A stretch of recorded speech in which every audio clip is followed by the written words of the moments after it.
Като цяло, сега висшето образование и университетите като генератори на идеи за иновации, на изследвания, които подпомагат въвеждането на иновации и анализът на средата, която подпомага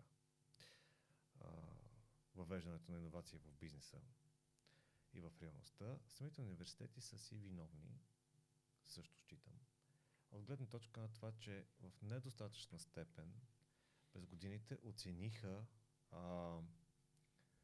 смисълът на това идеите, които предлагат, да бъдат лесно интерпретируеми от бизнеса, да бъдат адаптирани към него. Защото бизнесът не иска да слуша отчети на научни изследвания. Абсолютно да. Бизнесът иска да чуе готови решения, трансформирани за конкретните му нужди. Абсолютно съм съгласен с теб.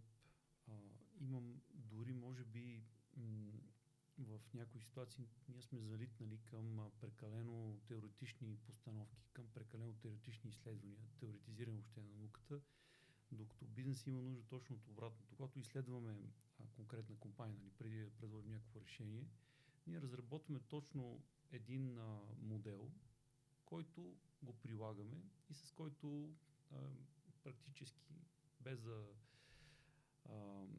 изпадаме в самохвалство, изстрелваме компанията нагоре и тя оцелява и продължава да се развива доста добре.